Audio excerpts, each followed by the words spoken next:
di setiap ada peluang tentu ada risiko. Jadi hal ekonomi ini juga sudah dipelajari juga ya, diajarkan juga di Islam, masya Allah. Ya nggak bisa kita untung terus ya. Keuntungan itu pasti ada risiko gitu ya. Kondisi ekonomi kita memang lagi kurang bagus ya. Turunnya ya jumlah penduduk kelas menengah nih. Ya, ini data yang pertama ya. Menyusut sebesar 9,5 juta orang hanya dalam 5 tahun terakhir ya. Kemudian banyaknya juga pemutusan hubungan kerja. Yang ini tentu akan mempengaruhi daya beli. Maka tetap meskipun ada momentum ya di bulan Ramadan tetap ya maka apa yang harus kita lakukan gitu kan untuk tetap bisa berakselerasi. Dia nggak terlalu berharap suatu leader yang punya inisiatif tinggi gitu, yang punya pengalaman di industri apa, sejenis atau segala bagaimana, tapi mereka lebih mengharapkan leader yang behavior dan attitude-nya klik dengan mereka, karena itu membuat mereka nyaman, dan begitu mereka nyaman, mereka akan bisa merasa ini adalah tempat mereka buat memberikan kontribusi terbesarnya. Jadi alasan untuk resign, ntar dulu deh, karena di sini enak kok organisasinya, bos gua asik kayak gitu ya, maksudnya asiknya memperlakukan saya dengan fair gitu ya, dia juga mendengarkan apa yang saya keluh kesahkan, jadi itu menjadi suatu hal yang menarik buat mereka.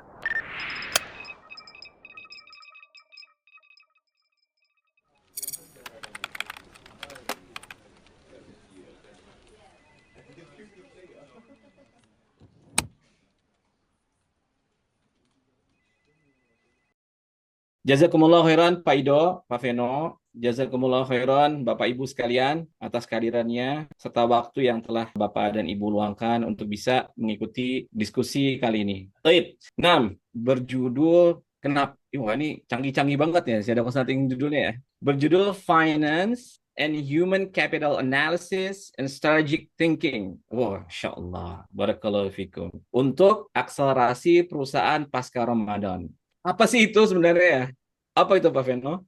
Oh, Masya Allah. Nanti saja aja, nanti saja Nanti ya. ya. Nanti. Jadi, akselerasi bisnis pasca Ramadan dan Idul Fitri, khususnya dari sisi keuangan dan juga dari sisi sumber daya manusia. Masya Allah, barakallahu fiikum. Lalu berikutnya, pertanyaannya adalah risiko apa yang sering terjadi gitu di perusahaan Bapak Ibu sekalian. Dan ini mungkin kita perlu antisipasi bersama supaya nanti Ramadan berikutnya itu ini bisa kita temukan jalan keluarnya atau kita mitigasi risikonya sehingga risikonya menjadi kecil. Nah, lalu berikutnya, strategi apa yang bisa kita terapkan untuk memastikan bisnis kita itu tetap tumbuh sesuai dengan apa namanya pedoman kita di awal tahun atau rapat kerja kita gitu ya, tetap berkelanjutan hingga nanti kita bisa berkelanjutan ke tahun-tahun berikutnya. Baik, oleh karena itu kita langsung saja mari kita simak pemaparan pertama dari Pak Ido. Tafadhol Pak, barakallahu fikum.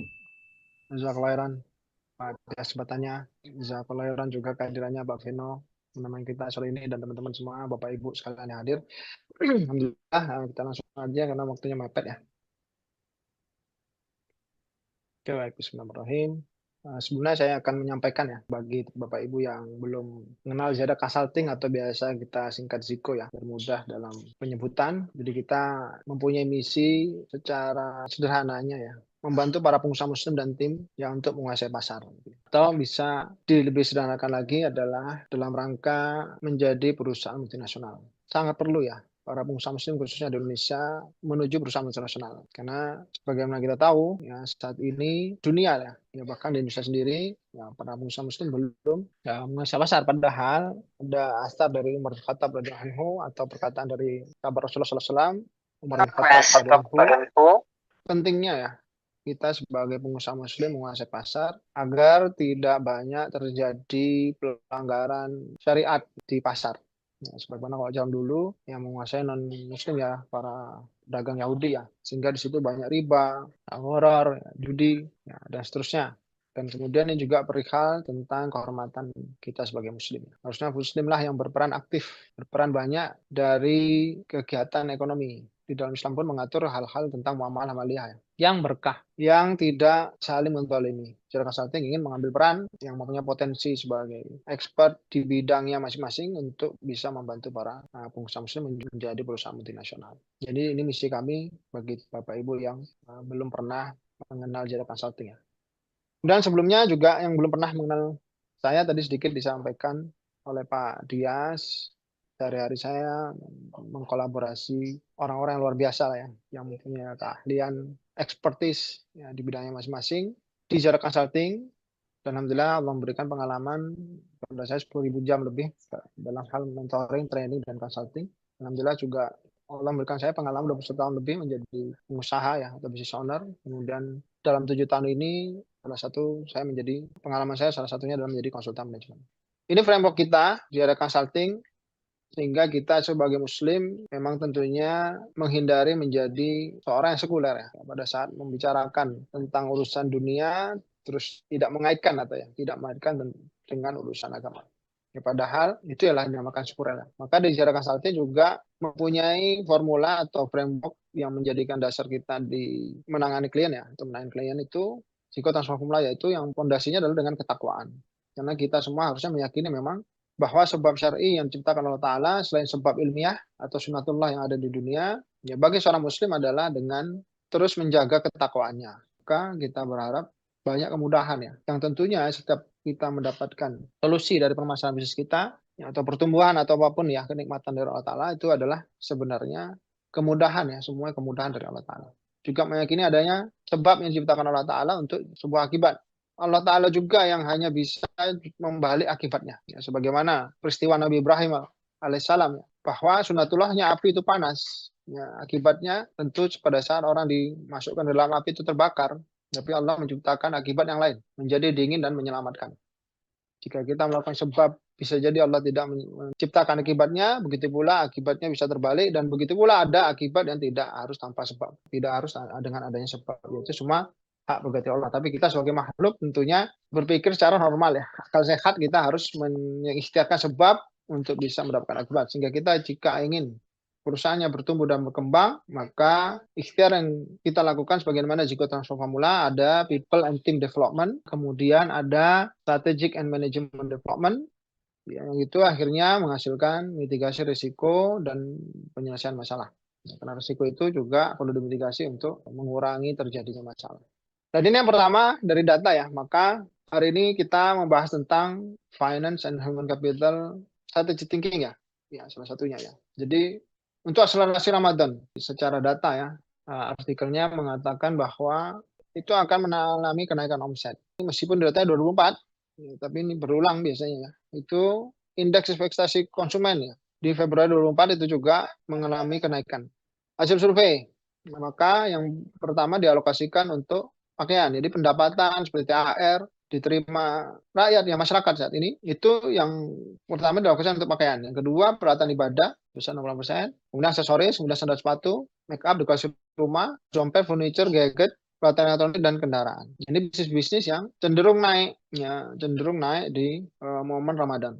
Dari beberapa klien kami punya pengalaman rata-rata biasanya mengalami memang kenaikan 2-3 kali lipat. Kalau biasa omsetnya sehari-harinya 2 miliar, 3 miliar, bisa di Ramadan bisa 4, 6-8 miliar ya, per bulan itu ya.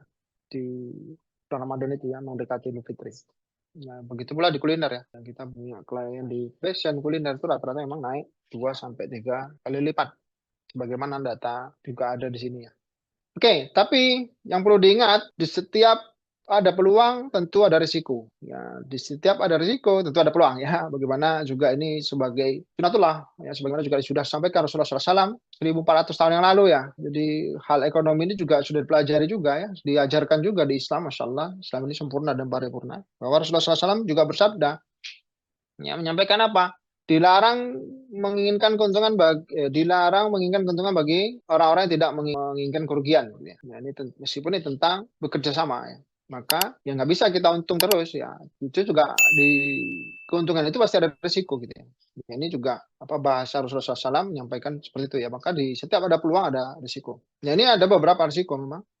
Ya, bahwa kondisi ekonomi kita memang lagi kurang bagus ya. Turunnya ya jumlah penduduk kelas menengah nih. Ya, ini data yang pertama ya. Menyusut sebesar 9,5 juta orang hanya dalam 5 tahun terakhir ya. Kemudian banyaknya juga pemutusan hubungan kerja. Yang ini tentu akan mempengaruhi daya beli. Ya, daya beli. Ya, maka tetap meskipun ada momentum ya di bulan Ramadan tetap sisa ya tabungan ya, bahkan sekarang sudah mulai ya.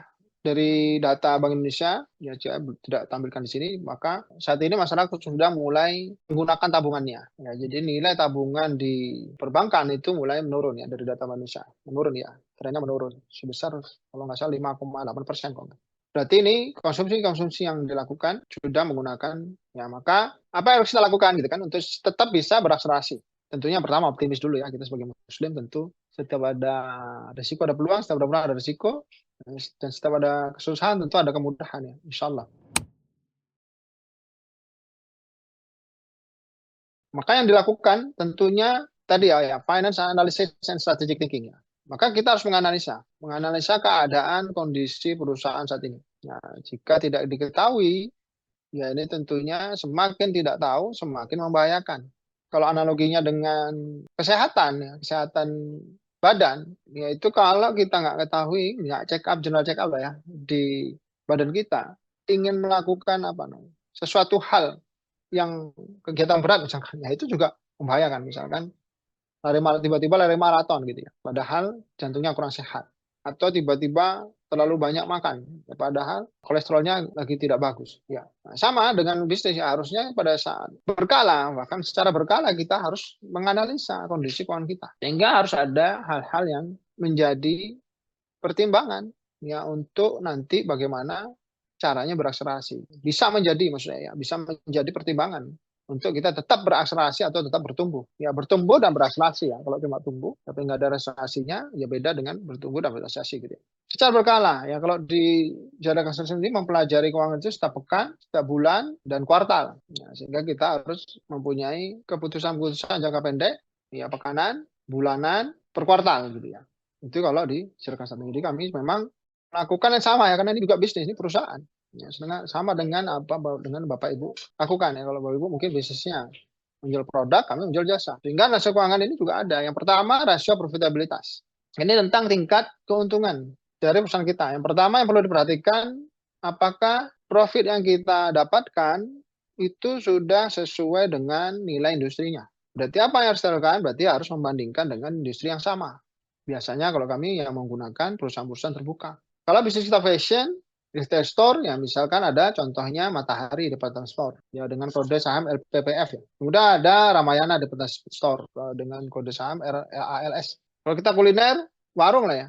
Itu juga ada ya contohnya. Kalau kita travel dan seterusnya ya. Nah, itu beberapa industri yang sama. Ya meskipun kalau UMKM ya, usaha mikro kecil menengah, belum perusahaan besar sebagaimana yang perusahaan-perusahaan terbuka, yaitu memang biasanya profitnya lebih besar ya. 5 sampai 10 kali lipat. Ya karena kita masih beroperasi skala kecil, tentunya masih banyak ada bisa dilakukan efisiensi. Ya kalau mereka kan beroperasi secara besar. Tapi saat ini juga ada perusahaan-perusahaan UMKM yang listing ya di papan asuransi. Yaitu sebenarnya perusahaan UMKM. Ya omset masih 40 miliar, ya skala menengah 50 miliar. Ya baru beranjak menjadi perusahaan besar ya di atas 15 sedikit ya 60 miliar. Ya, itu juga boleh sekarang ya. Boleh melisting. Dan itu juga bisa langsung apple to apple ya. Maka kalau profit kita masih di atas perusahaan listing perusahaan saham atau minimal sama, ya itu berarti terputus ya. Halo? Terputus, Pak. Iya, Pak. Sampai mana tadi? Saya waktunya sampai jam berapa ya? Jam 16.45 Pak. Udah tadi di mute nggak bisa open mic. Oh iya, makanya. Tolong dibuka dong, kasihan juga. Ya, saya juga pernah tuh digituin tuh. Saya hostnya di mute juga. Gak sengaja di mute. Ya jadi belum tentu omset itu menggambarkan profit ya. Juga banyak perusahaan-perusahaan kelas menengah omset 4 miliar, 50 miliar setahun, ya 15 miliar. Bahkan yang di bawah itu kadang 5 miliar itu tidak mencatat atau tidak mengetahui profitnya. Ya ini kan membahayakan. Cuma disangkanya sisa kas itu adalah profitnya. Oh bukan. Ya, sisa kas itu belum tentu itu profitnya gitu ya. Ya karena profit itu bisa bertransform ya menjadi 3 hal. Yang pertama piutang, yang kedua persediaan, yang ketiga kas. Tentu sama omset itu sisa kas itu ada profit. Ya, bisa jadi pada saat perusahaan tidak profit tapi ada sisa kas, itu sangat bisa, sangat memungkinkan ya. Karena ada laba ditahan yang sebelumnya. Kemudian rasio likuiditas ya, ini berarti kemampuan kita membayar hutang jangka pendek. Ya, ini juga penting yang terutama cash ratio ya. Cash ratio ini sebagai ukuran bahwa perusahaan ini kita sehat atau tidak. Ya, kalau cash ratio-nya kecil atau di bawah 1, ya berarti perusahaan kita sedang tidak sehat. Ya, meskipun ada omset. Gitu. berarti hutang kita terlalu besar. Jika hutang itu melebihi nilai kas kita, ya, atau lebih dari 1 kali ya. Berarti kita kalau punya kas 1 miliar, hutang kita 2 miliar, ini nggak sehat. Hutang jangka pendek ya, misalkan kepada supplier dan seterusnya. Ya, meskipun ada omset. Ya, karena kalau itu tagihannya datang semua, ya kita nggak bisa bayar karena kas kita hanya 1 miliar ya. Terutama yang cash ratio ya. Karena kalau rasio likuiditas ada current ratio, ada quick ratio, ada cash ratio. Kalau ratio semua harta lancar, hutang lancar dikurangi harta lancar gitu. Ya dibagi, ya, harta lancar dibagi hutang lancar. Ya, jadi itu kurang menggambarkan ya keadaan likuiditas kita. Maka yang kalau kita sering pakai yang lebih baik yang cash ratio. Ya. Meskipun quick ratio juga masih ada piutang di dalamnya. Piutang ini belum tentu. Kemudian yang ketiga, rasio solvabilitas. Ini berarti rasio yang berkaitan dengan kemampuan kita membayar hutang jangka panjang. Ya, berarti hutang-hutang yang jangkanya di atas 1 tahun. Ya, tentunya bukan hutang riba ya. Ada misalkan pembelian aset dengan akad taksik, ya, akad kredit tanpa riba, atau murabahah wal taksid gitu ya. Intinya kredit lah, ya, beli secara kredit yang dia jangka waktunya di atas 1 tahun. Berarti ini juga sudah mulai jangka panjang ya, di atas 1 tahun.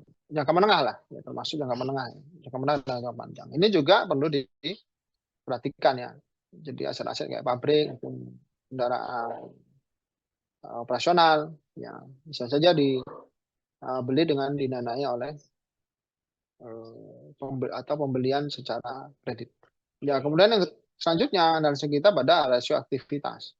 Ya, ini penting karena rasio aktivitas ini berkaitan salah satunya dengan inventory turnover atau perputaran persediaan. Ya, ini banyak dari beberapa perusahaan yang modelnya retail, ya ini yang tidak dihitung, ya tidak pernah diperhatikan. Ya, inventory turnover days atau days inventory gitu ya. Padahal ini harus diukur.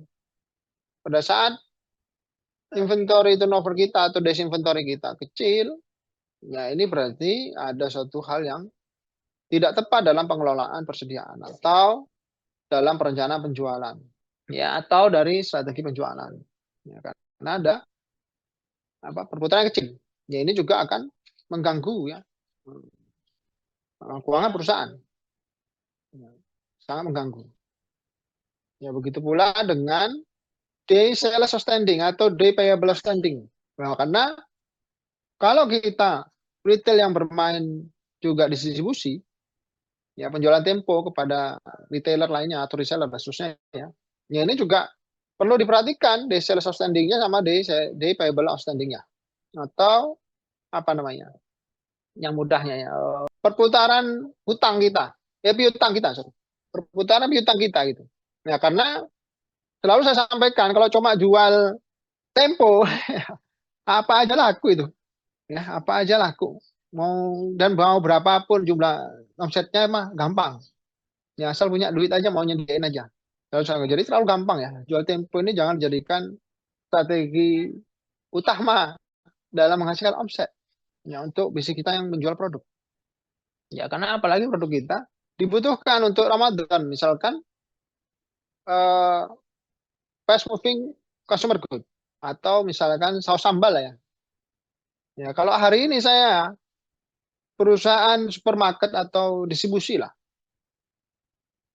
Kemudian menjualnya secara tempo. Ya ini nggak Ramadan juga laris ya. Saya beli saus sambal ABC lah. Ya kan? 2 miliar hari ini saya beli gitu. Ya, kemudian saya jual lagi tempo 2 miliar hari ini. Itu laku. Ya, pasti banyak mau ngambil. Baik mau tempo seminggu, mau tempo 2 minggu. Mau tempo sebulan, apalagi banyak laris. Maka sebagai mitigasi risikonya itu harus dihitung ya, days payable outstanding-nya atau day sales outstanding-nya. Sehingga jangan sampai penjualan kita tempo berlebihan ya, di luar angka risiko yang bisa kita terima. Ya, kalau bahasa risk management itu risk appetite ya, selera risiko kita. Ya, kalau nanti rumusnya lah nanti bisa pelajari sendiri ya, bagaimana rumusnya DSO dan DPO ini. Ya, ini perlu kita hitung semua gitu ya, sehingga nanti tidak membahayakan perusahaan. Yang intinya kesehatan keuangan pada saat momentum seperti ini pun ya perlu juga diperhatikan. Ya, apalagi ada momentum gitu ya. Yang tentunya ini nanti pada saat keuangan kita sehat harus bisa membawa dampak akselerasi ya. Jangan sampai pada saat keuangan kita sehat setelah pasca Ramadan tidak membawa dampak yang menjadikan perusahaan ini tadi yang disampaikan Pak Dias itu sustainable, berkelanjutan pertumbuhannya. Ya, ya ini momentum ini harus kita gunakan, gitu kan? Kita gunakan sebagai mungkin supaya bisa membawa dampak yang akselerasi pada tidak hanya pertumbuhan tapi juga akselerasi pada perusahaan kita.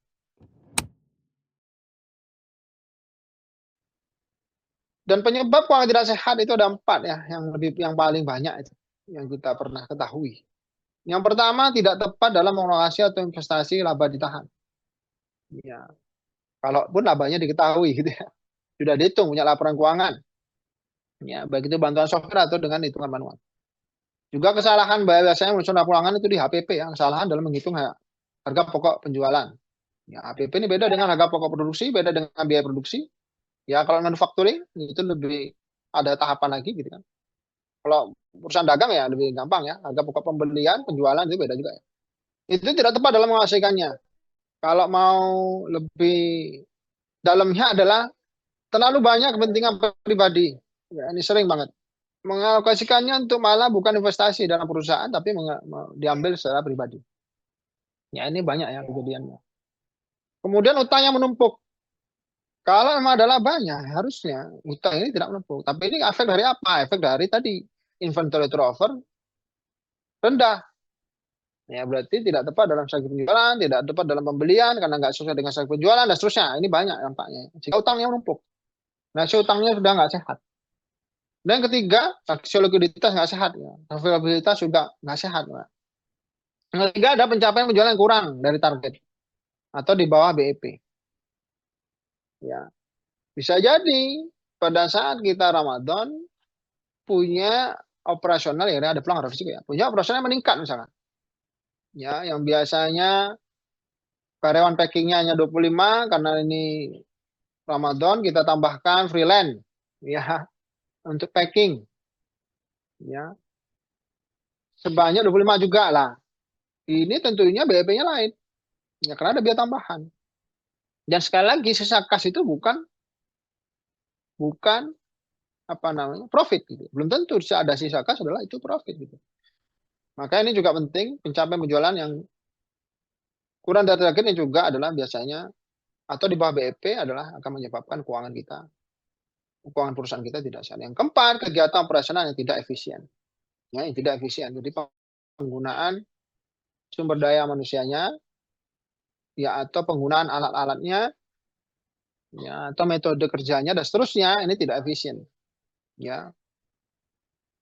Ada biaya-biaya yang harusnya bisa kita efisiensi itu tidak kita efisiensi. Ada ya contoh tadi tidak diukur kebutuhannya pakai main feeling gitu ya. Oh kayaknya nih kalau 25 orang packing kurang, kita tambahkan 25 orang packing lagi, tapi penambahan 25 ini tidak berdasarkan penghitungan data dari human resource.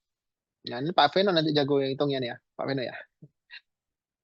Beban kerja ya Pak. Atau Pak Irsal di sini juga jago nih ngitungnya beban kerja nih operasional ya. Nah ini harus semua ya penambahan-penambahan itu harusnya ada datanya ya. Kita di bisnisnya harus memutuskan dengan data. Nah ini juga kebiasaan-kebiasaan para pengusaha muslim. UKM ya kecil menengah, apalagi mikro itu ya, tidak memutuskan dengan data. Ya, jadi perspektifnya harus dengan data ya, semua kita ambil dengan data. Semakin banyak datanya, semakin komprehensif ini tentunya semakin insya Allah semakin tepat ya, karena ini sunatullah gitu. Nah ini tidak efisien akhirnya, 25 harusnya ternyata kalau dihitung cuma nambah 10, apalagi ada perbaikan dari alur kerjanya gitu ya, karena alur kerjanya juga harus diperbaiki. Ya bahkan kalau di perusahaan besar kayak pabrik Toyota misalkan, itu setiap gerakan itu dihitung. Ya karena ini akan berkaitan dengan output. Ya maka kalau itu sudah ditentukan gerakan itu 3 detik dan harus dengan tangan kanan karena kalau dengan tangan kiri akan jadi 5 detik itu juga pun sudah dikontrol. Ya karena kalau beda 2 detik tapi ribuan kali, ya kan ribuan orang sudah berapa ribu detik. Sedangkan output itu dihitung per detik gitu ya. Berapa output sekarang? Mau misalnya mobil gitu. Ya harusnya 1000 ini butuh berapa jam produksi dan seterusnya ya. Dan itu sudah dikalkulasi dan distandarisasi. Ya, tapi kalau UKM ya sesuai kebutuhan aja gitu ya. Minimal tadi kalau menambah karyawan, menambah tenaga kerja karena ada load yang tinggi itu juga harus diperhitungkan secara matang dan digunakan data. Kemudian terus mengimprovisasi standar operasional gitu ya. Alur kerjanya dan seterusnya sehingga kita harapkan ada terjadinya efisiensi. Jadi improvement ini nggak bisa sehari 2 hari memang ya, memang harus dilakukan secara berkelanjutan. Dan alhamdulillah sekali lagi Islam juga sudah mengatur hal ini. Ya, ada istilah israf dan tabzir. Ya. Ini surat Al-An'am ya, janganlah bersikap boros atau israf. Sesungguhnya Allah tidak mencintai orang yang boros. Ya, israf ini berarti apa? Membelanjakan sesuatu yang bukan yang haram, tetapi berlebihan. Contohnya apa? Contohnya dapat omset besar di Ramadan, punya sisa kas atau profit besar, tiba-tiba keinginan untuk beli rumah lebih dari satu, ya, rumah mewah di lingkungan mewah dilakukan. Padahal alat-alat kerja kita perlu investasi, perlu perbaikan, perlu permajaan, misal. Ini israf. Ya, tidak tepat boros dalam kata israf. Karena yang boros satunya tabzir. Israf ini. Ya, saya juga sudah riset apa israf ternyata ya, seperti itu juga hal-hal yang nggak manfaat. Padahal sudah punya rumah, beli rumah yang lain, apalagi di luar kota lagi, yang jarang dikunjungi, jarang ditempatin, nggak disewakan juga ya. Ya makanya prinsip Islam ini masya Allah ya, halal itu dihisab, haram itu diazab. Halal itu dihisab, maka belilah sesuatu dengan seperlunya supaya kita tidak israf. Ya karena Allah tidak mencintai kita. Allah tidak mencintai kita ya jika kita israf. Ya. Ini yang saya tadi bilang. Ya, yang pertama itu tidak mengalokasikan investasi dengan tepat karena mengambil secara pribadi untuk kepentingan pribadi kebanyakan. Nanti kalau sudah butuh pertumbuhan ya percepatan bingung ya. Ternyata ada alat-alat yang belum diremajakan. Ya, padahal lagi momentum nih, lagi banyak profit nih. Kenapa nggak dialokasikan ke situ dulu? Sehingga kita bersabar dulu gitu kan dengan apa yang kita sudah punya. Wah, israf ini sering ya. Jadi membeli mobil lebih dari satu, ya, bahkan mobilnya mewah, mewah-mewahan ya. Ya, ini israf. Ya. Kemudian yang tabzir ya, kalau tabzir jelas ya ini karena adalah saudaranya syaitan berarti ini hal yang haram. Ya, boros yang di sini kata ulama adalah mengeluarkan harta kita kepada yang haram. Ya, seperti apa? Seperti yang kadang kita tidak sadari. Ya, pemasaran dengan daya tarik wanita. Ya, tidak ada satu ulama pun yang hilaf tentang hal ini. Oh nggak apa-apa, mengatakan nggak apa-apa. Meskipun yang tergelincir nggak ada. Setahu saya nggak ada. Ya kalau itu nyeleneh berarti ya. Kalau imam yang terkenal, Imam Nawawi, Imam Syafi'i, dan seterusnya, ya pasti melarang. Ya sudah habis waktunya. Melarang ya untuk menggunakan perempuan sebagai daya tarik pasar. Ya, sebagai iklan kita, konten. Nah ini berarti kalau kita apalagi membayar apa KOL ya, key opinion leader. Ya, influencer ya perempuan itu berarti tabzir. Ya, ini tidak juga diperbolehkan dalam agama kita. Ya. Karena waktunya habis, terima kasih banyak. Maaf kalau ada salah. Disclaimer-nya ya tidak ada yang sempurna ya. Jadi kalau ada salah saya mau memaafkan. Kebenaran datangnya dari Allah Ta'ala. Silakan Pak Dias, saya kembalikan Pak Dias. Jazakallah khair Pak Ido, Masya Allah, barakallahu fiik. Ini ada pertanyaan nanti mungkin Antum bisa jawab setelah ini ya. Sekarang mungkin waktunya Pak Veno, tafadhol Pak Veno. Terima kasih Mas Dias, terima kasih juga Mas Ido, terima kasih. Oke, Assalamualaikum warahmatullahi wabarakatuh. Terima kasih, kelihatannya partisipannya cukup banyak ya untuk sesi diskusi kita kali ini. Mungkin saya bisa bahasanya seperti kalau di Jakarta biasa ngabuburit gitu ya. Jadi ngabuburitnya yang bermanfaat ya, yang membawa ilmu buat kita. Jadi semoga akan membawa berkah buat kita semua. Saya coba akan izin share materi saya yang akan saya sampaikan kali ini.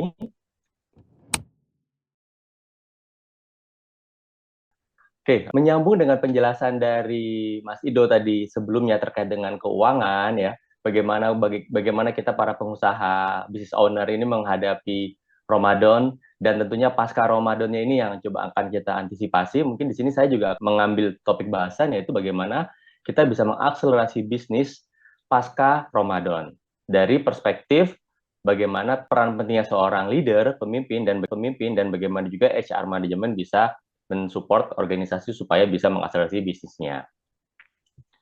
Oke. Nah, area yang akan kita coba diskusikan sore ini adalah bagaimana kita bisa melihat data dan faktanya ya. Nanti coba akan saya sajikan. Semoga ini jadi bahan diskusi yang menarik ya. Dan kemudian bagaimana sih kita akan melihat peran fungsi itu HR manajemen gitu ya. Jadi peran dan fungsi HR manajemen itu seperti apa dalam suatu organisasi. Mungkin kita nggak usah bicara organisasi yang besar, corporate atau apa. Ini bisa start dari SMI, bisa start dari UMKM karena kita harus punya basic fundamental yang kuat di area HR ini. Dan kemudian nih teman-teman, entahkah teman-teman sebagai business owner, entahkah teman-teman sebagai people leader, nah fungsi teman-teman tuh apa sih gitu dan bagaimana teman-teman ini bisa memberikan dampak terhadap organisasi di mana nanti ujung-ujungnya organisasi tersebut akan bisa memiliki efisiensi dan bisa memproduksi lebih banyak lagi dan akhirnya outputnya bisa lebih maksimal. Oke, kita mulai dulu nih. Nah, mulai coba dicek up dulu ya kondisi timnya. Kira-kira kondisi timnya ini saat ini ada di di gen yang mana gitu ya. Ini coba saya akan tampilkan. Saya coba merefresh lagi. Mungkin ini sudah kita bahas sebelumnya di awal-awal 2020 ya. Bagaimana ada Gen Z, milenial, Gen X, dan baby boomers. Nah, sedikit saya kasih gambaran. Ya, mungkin nanti sebagai teman-teman juga merefleks timnya. Kira-kira karakternya seperti apa. Bagaimana demografinya lebih banyak di gen yang mana nih. Nah, kalau misalnya memang ternyata teman-teman masih punya tim yang baby boomers, nah mereka ini sebetulnya memang tipikal yang memiliki perubahan-perubahan besar dalam budaya dan sosialnya gitu ya. Kalau misalnya bisa dilihat mereka yang sebelumnya punya inovasi-inovasi sekarang pun juga masih digunakan oleh kita yang ada di Gen Z dan Gen X.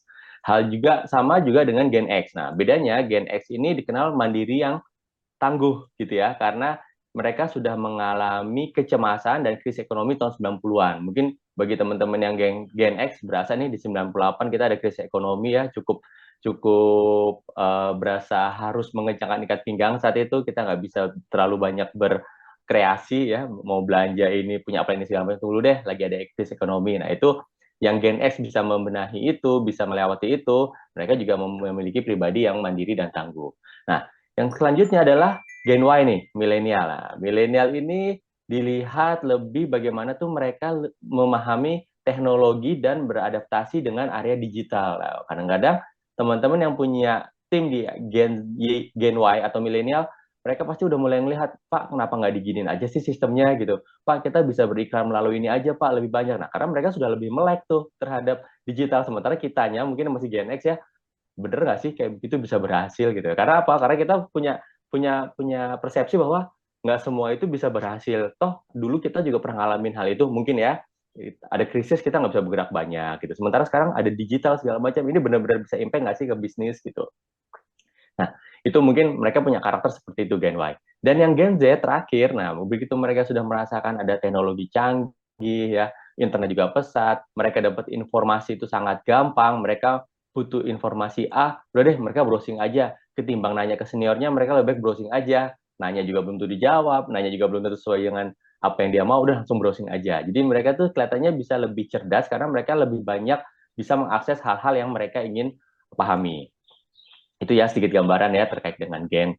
Nah, ini adalah yang saya tampilkan terkait dengan angkatan kerja di 2024 ya dan berdasarkan dari golongan usia. Ini data valid dari BPS yang terakhir ada di 2024. Jadi mereka melakukan 2 kali survei yaitu di Februari dan 2024 Agustus dan untuk yang 2025 ini belum dirilis ya. Maksudnya data terakhir belum dirilis dan yang terakhir adalah di Agustus 2024 ini. Bisa dilihat dari sini, nah kira-kira kan kalau teman-teman nih punya tenaga kerja di timnya, pasti akan ada banyak di mana? Di Gen X, Gen Y, atau Gen Z. Nah, bisa terlihat nih, dengan mereka ada banyak populasinya di lingkungan kerja, tentunya mereka akan lebih banyak memberikan inovasi, memberikan impact kepada cara kerja organisasi, dan juga mungkin nanti akan banyak ide-ide baru yang mereka bisa coba tuangkan gitu. Nah, ini tentunya nanti kita akan discuss lebih lanjut bagaimana teman-teman sebagai leader bisa beradaptasi, bisa mengutilisasi mereka kayak gitu ya. Bagaimana teman-teman akhirnya bisa banyak terbantu dengan adanya Gen Y dan Gen Z ini gitu. Nah, kembali lagi bahasa yang tadi saya coba bicara di awal, bagaimana sih sebetulnya kita menghadapi pasca Ramadan gitu ya. Karena kalau kita lihat dari SDM, mungkin banyak yang berpikir bahwa ini udah terima THR nih, saat yang tepat nih untuk melihat opportunity baru gitu ya. Apalagi mungkin bagi perusahaan-perusahaan yang memang ada dapat diberikan bonus, dan bonus tahun 2024 itu dibagikan di Januari atau Februari, mereka ngerasa nih bonus sudah dapat, THR udah dapat, ya saatnya deh cari increment lagi yang lebih tinggi kayak gitu ya. Nah, ini yang coba akan saya tampilkan di sini. Ini ada satu data dari Good Statistic. Saya beri judul di sini THR dan Resign. Habis THR terbitlah surat resign. Nah, ini yang mungkin coba teman-teman bisa coba antisipasi, karena ini terus terang ini data dari 2024, tapi bisa jadi ini bisa kita jadikan acuan di 2025 ini ya. Jadi dari kurang lebih ada 100 responden, dari 100%, yang 8% itu menjawab bahwa kalau misalnya mereka mau merencanakan untuk resign, itu akan digunakan setelah mereka mendapatkan THR, gitu ya. Nah, terus 8% lagi, mereka berencana untuk resign dalam 1 tahun ke depan, gitu. Jadi begitu sudah terima THR, mereka mau lihat lagi deh, sampai setahun ini perusahaan akan seperti apa, gitu. Terus ada yang memiliki rencana untuk resign di 6 bulan ke depan, gitu ya. Mungkin mereka pas nih ngeliatnya nih 6 bulan pas akhir tahun, saatnya deh tahun baru punya kerjaan baru gitu ya. Nah, mungkin mereka akan mulai melihat di 6 bulan ke depan seperti apa. Terus yang selanjutnya adalah berencana resign dalam waktu yang belum ditentukan. Nah, ini 34%. Jadi emang sih saya rencananya mau resign, udah toxic banget. Mungkin bahasanya seperti itu ya di organisasi, bosnya begini, timnya begini, udah deh saya mau resign aja. Tapi mereka nggak punya rencana pasti itu akan dilakukan kapan, tapi mereka udah punya rencana mau resign. Nah, yang cukup menarik di sini, yang mungkin teman-teman bisa merasa agak sedikit secure ya, ada 41% yang mereka tidak berencana untuk resign. Jadi walaupun sudah dapat THR ya, sudah mendapatkan bonus, mereka yang lihat 6 bulan, nggak mau resign tahun depan nggak mau resign mau resign nggak dengan waktu yang ditentukan, nggak mau saya mau stay di sini aja. Nah, ada 41. Nah, kalau melihat dari sini, optimisme kita sebagai business owner, optimisme kita sebagai team leader cukup besar gitu ya, karena ternyata gelombang resign ini banyak sih, tapi ternyata kalau kita telah dari survei gitu ya, dari statistik, banyak juga kok mereka yang tidak berencana untuk resign. Oke, saya akan lanjut. Nah, mungkin ini kita akan langsung masuk ke inti diskusi kita sore ini ya, ngabuburit kita. Jadi sebenarnya apa sih yang diharapkan oleh Gen Z itu terhadap leader gitu ya. Nah, kembali lagi nih, kenapa saya angkat leadership, bukan masalah environment kerja, karena kita berpikir dari leadernya dulu nih yang harus sebagai motivator, sebagai penggeraknya. Bagaimana mereka bisa punya mindset, bisa punya attitude, bisa punya plan, sehingga nanti itu akan bisa membuat timnya ngerasa cukup nyaman ada di organisasi tersebut gitu ya. Nanti setelah leadernya punya style yang oke gitu ya, yang memang sesuai dengan apa yang diharapkan oleh Gen Z, mungkin kita akan lebih banyak bicara terkait dengan bagaimana environment yang harus diciptakan di organisasi teman-teman. Tapi itu nanti, dan kita coba akan fokus di area leadership dulu ya.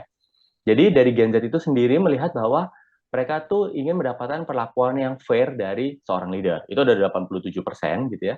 Terus dia expect seorang leader itu bertanggung jawab gitu ya. Mungkin ada beberapa yang nyuruh aja gitu ya, tapi begitu ada masalah dia lepas tangan. Nah, dari Gen Z ini expect bahwa leader itu memiliki responsibility yang cukup terhadap pekerjaannya. Nah, yang selanjutnya yang cukup menarik adalah open feedback. Nah, jadi mereka tuh sebetulnya mau didengar, ya, teman-teman. Mereka tuh mau diarahkan, mereka tuh ingin sharing-sharing gitu ya. Jadi mereka nggak yang lu kerja, dapat duit, nih imbalannya, nggak seperti itu. Mereka lebih banyak ingin bisa didengarkan. Nah, terbukti kenapa? Karena begitu kita lihat faktor selanjutnya, appreciate ini berada di ranking setelahnya nih di 60%. Mereka memang mengharapkan apresiasi sebetulnya gitu ya. Mereka mungkin mengharapkan dari segi financial appreciation atau mungkin apresiasi yang non finansial, tapi pada dasarnya mereka lebih menghargai sebuah feedback yang mereka dapatkan gitu ya. Nah, Anes, ini mungkin dari leader mungkin ingin didapat kejujurannya sebenarnya bagaimana sih terkait dengan kerjanya, bagaimana sih terkait dengan perusahaan ini gitu ya. Jadi ingin mendapatkan hal yang memang mereka benar-benar ingin tahu dan mereka tahu sebenarnya terkait dengan perusahaan. Nah, terus yang selanjutnya adalah transparent communication. Nah, ini yang mereka harapkan ya, karena apa? Kalau misalnya tadi teman-teman lihat Gen Z itu kan mereka dapat informasi cukup cepat ya. Perusahaan A melakukan ini, campaign ini, diskon ini. Nah, mereka ingin lihat di tempat saya bekerja gitu ya. Apa sih yang mereka mau lakukan? Transparansi seperti apa sih dari segi strategi? Karena mereka mengharapkan ini suatu hal yang mereka ketahui juga gitu. Karena dengan mereka mau tahu ini, mereka akan merasa bahwa mereka ada dalam satu organisasi yang mereka di-involve di situ. Mereka engagement-nya dapat. Jadi transparent communication ini jelas gitu.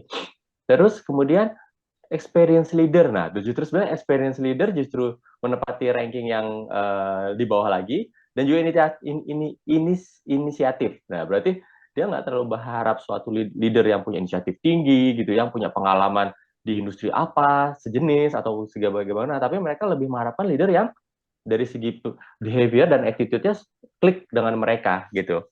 Karena itu membuat mereka nyaman dan begitu mereka nyaman, mereka akan bisa merasa ini adalah tempat mereka buat memberikan kontribusi terbesarnya gitu. Jadi alasan untuk resign, ntar dulu deh, karena di sini enak kok organisasinya, bos gue asik kayak gitu ya. Maksudnya asiknya memperlakukan saya dengan fair gitu ya. Dia juga mendengarkan apa yang saya keluh kesahkan. Jadi itu menjadi suatu hal yang menarik buat mereka. Oke. Selanjutnya, nah kita coba akan masuk lebih dalam lagi untuk memahami sebetulnya bos itu seperti apa dan leader itu seperti apa. Dari dua analogi gambar ini jelas ya. Mungkin sekarang nih teman-teman ada yang berpikir, ya udah kalian kerja. Tujuan kita tuh mau ke sini, ayo kalian kerja gitu ya. Nah udah nih bos, itu tipikal bos. Sementara leader, yuk kita akan ke arah sini. Kamu mengerjakan accounting-nya bagaimana bisa improve. Kamu create satu sosial media yang kita punya campaign itu, oke? Dan yang lain lagi seperti apa, operasional coba dibikin lebih efisien. Jadi leader itu benar-benar mengayomi masing-masing fungsi ini bagaimana kita bisa menuju tujuan gitu ya. Jadi mereka tahu, leader tahu kerjanya ini melakukan ini, kerja ini melakukan ini, apa yang dia harus capai supaya ini bisa tercapai kayak gitu ya. Nah, jadi ini akan jelas. Jadi seorang leader itu yang benar-benar dia bisa melakukan arahan. Kalau dilihat di sini justru leader yang paling depan, dia yang paling bersemangat, dia yang paling antusias. Dan timnya bisa dilihat dia cukup antusias, dia jadi merasa termotivasi juga karena leadernya memiliki antusiasme yang besar terhadap keberhasilan suatu perusahaannya gitu. Oke, nah lebih dalam lagi mungkin karena waktu yang nggak panjang, saya coba akan memperkenalkan servant leader karena mungkin nantinya ini kita akan lebih banyak dengan para pemimpin Islam kita ya, pemimpin Muslim kita, bagaimana mereka menerapkan servant leader.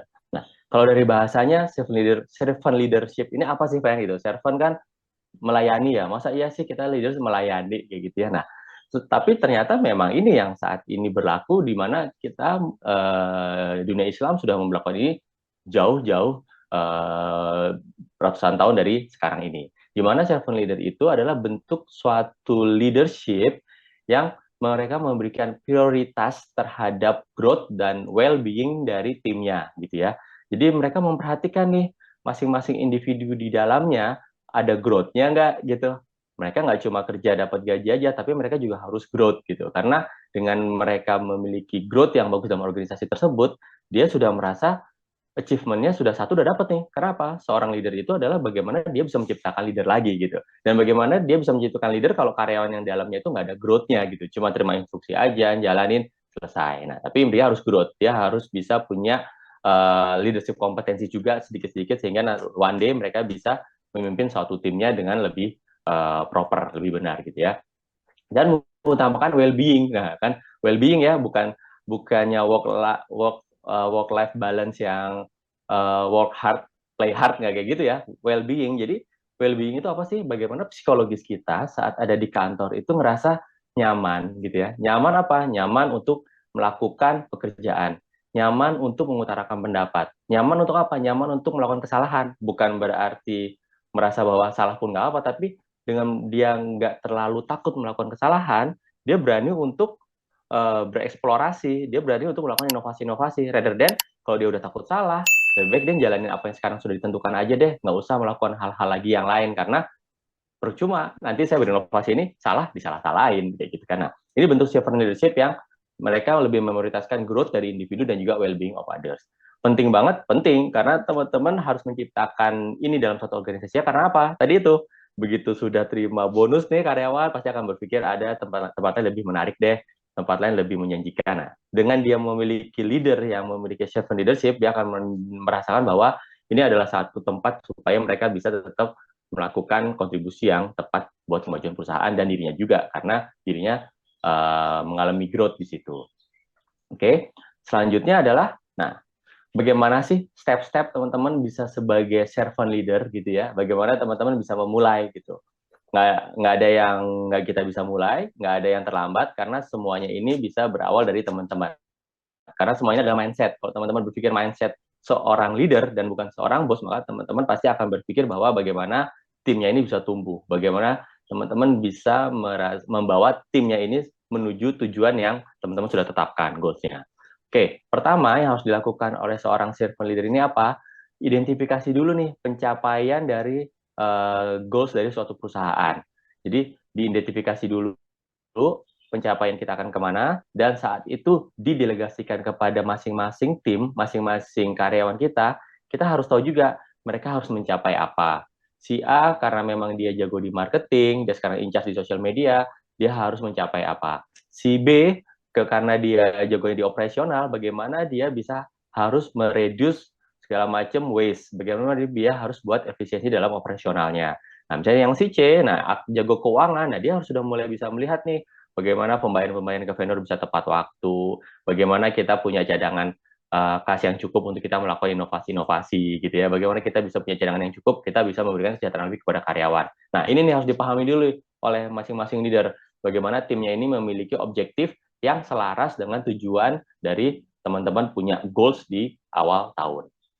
Nah, terus yang kedua, know your team ya. Pahamin juga strength dan weakness-nya dia. Mungkin saya bukan ngomong weakness ya, mungkin saya lebih ngomong improvement areanya dia kayak gitu ya. Karena bisa jadi yang satu ini dia suka nih terkait dengan public speaking ya, people skill gitu ya, approach. Tapi teman-teman tempatkan dia sebagai orang yang misalnya ada di area operasional gitu.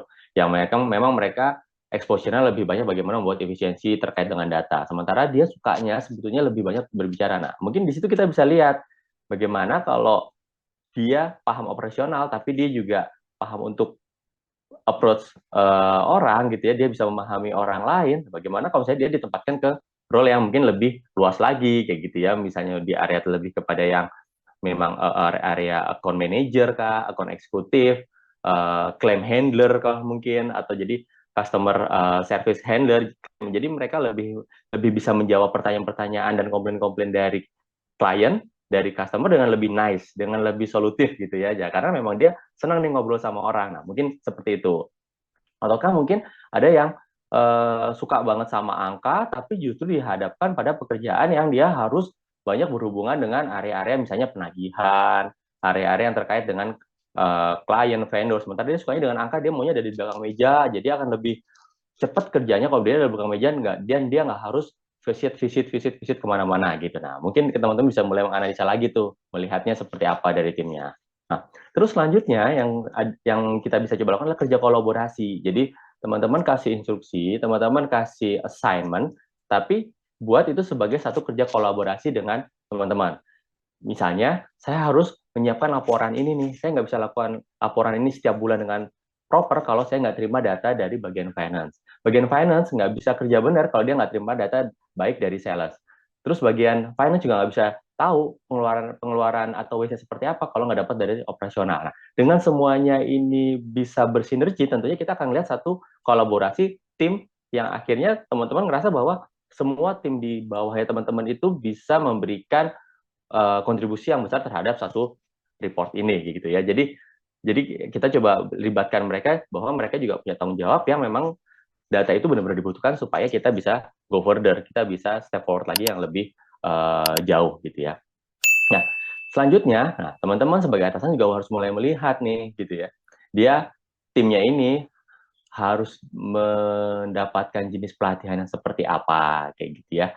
Ataukah mungkin pengembangan, mungkin dia secara knowledge kompetensi udah lebih, tapi teman-teman masih tempatkan dia sebagai individual kontributor gitu ya. Cuma pun dia sendiri bertanggung jawab ke atasan gitu. Coba dikembangkan, di-develop sehingga dia punya 1-2 orang tim yang dia akhirnya punya exposure untuk bisa nge-lead tim tersebut gitu. Sehingga itu akan menjadi satu cara buat kita melihat bahwa oh ternyata di luar dari teknik skill yang dia sudah milikin, kita bisa develop juga kok si A ini untuk memiliki people skill gitu. Dan ujung-ujungnya dengan dia punya people skill, dia akan bisa mempermudah kerja teman-teman. Di mana-mana teman-teman harus benar-benar close monitoring terhadap pekerjaan, teman-teman bisa assign 1 orang ini untuk bisa membantu mengawasi pekerjaan yang teman-teman merasa itu sudah harus didelegasikan gitu ya. Nah, yang terakhir, ingat tadi kalau misalnya kita lihat Gen Z ekspektasinya leader apa? Memberikan feedback. Jadi mereka tuh expect dimotivate, dimotivasi dan juga diberikan feedback karena mereka ingin sesuatu hal diapresiasi terhadap hasil kerjanya. Dia juga diharapkan dia juga dikoreksi gitu loh. Jadi dia pengen tahu ini kerjaan saya sebenarnya benar apa salah sih, kok bos terima-terima aja. Jangan sampai dia sudah submit report, teman-teman ngelihat banyak yang salah, tapi yaudah deh, biar saya benerin aja, biar cepet, udah kelama, kalau bisa dilempar ke dia lagi, kayak gitu. Akhirnya ujungnya teman-teman nggak komunikasikan ke dia, salahnya di mana. Nah, ini akhirnya membuat dia ngerasa udah kerjaan dia udah bener gitu ya, tapi teman-teman masih extra effort gitu, masih extra mile untuk bisa mengenerate report tersebut. Nah, ini ada baiknya teman-teman berikan sesi yang reguler, entah 2 minggu sekali atau sebulan sekali, ketemu dengan mereka one on one, memotivasi mereka pekerjaannya, jelaskan saja mereka punya kelemahan di sini dan yang harus diimprove, dan teman-teman motivasi supaya mereka bisa menemukan solusi dari kelemahan-kelemahan yang mereka hadapin itu. Gitu.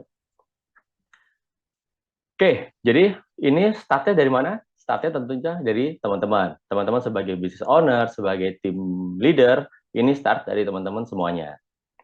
Oke, mungkin tadi karena kita ada sedikit bahas terkait dengan HR gitu ya, bagaimana sih sebenarnya human resource management itu ada dalam suatu perusahaan. Saya mungkin sedikit memberikan gambaran bahwa ada 5 fungsi yang mungkin teman-teman coba bisa lihat gitu ya, karena ini akan punya impact, punya efek yang akan jadi membuat perusahaan teman-teman bisa lebih efisien, ataukah justru teman-teman justru ekstra kerjaan nih di sini. Contohnya pertama rekrutmen dan selection. Ini memegang peranan vital di awal karena bagaimana teman-teman bisa menemukan kandidat yang tepat gitu ya, dengan melakukan proses rekrutmen yang tepat, interview yang tepat, dan mungkin misalnya ada tes yang tepat sehingga saat mereka on board, mereka sudah benar-benar memiliki kompetensi yang diharapkan oleh teman-teman. Once memang ada di improvement dikit, ya udah deh bisa di improvement dikit. Rather than ternyata pas sudah masuk, udah on board, wah kita salah rekrut nih gitu ya. Dia ternyata ditanya ini nggak. Kemarin pas interview bisa jawabnya, tapi sekarang situ kerjaan nggak bisa. Nah berarti kan ada yang salah dengan proses interviewnya. Teman-teman harus coba melihat saat interview itu, lebih melihat bagaimana dia melakukan pekerjaan itu, dan bila memungkinkan mereka juga diberikan tes yang spesifik dengan pekerjaan tersebut.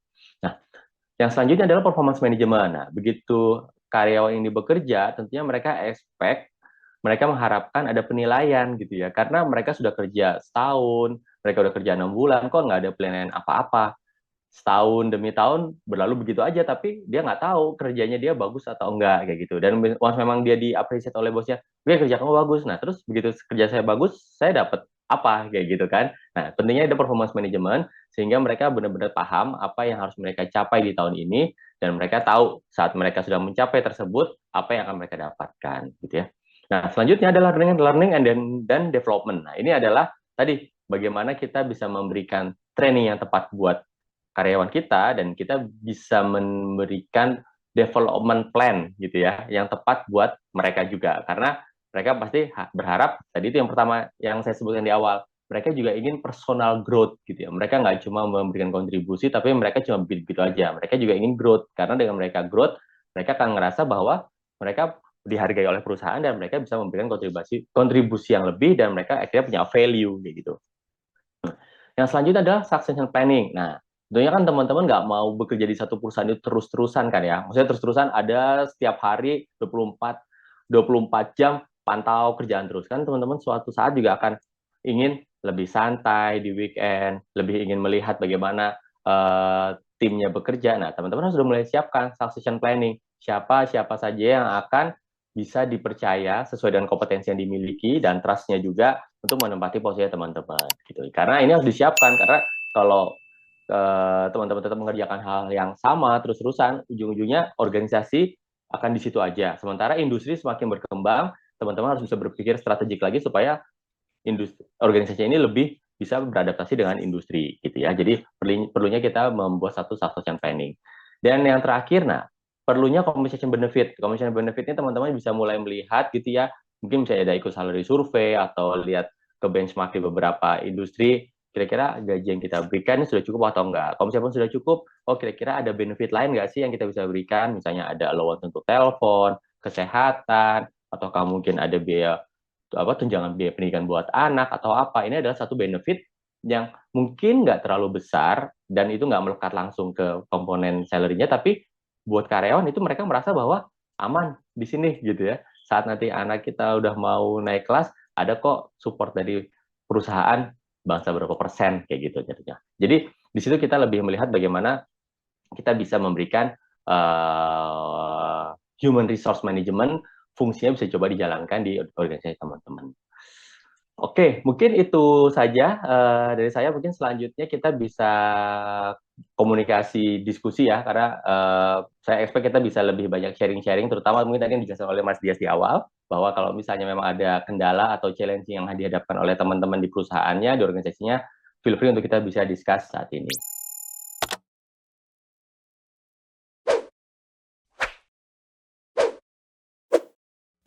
Halal, Transform, Accelerate, Ziyadah Consulting.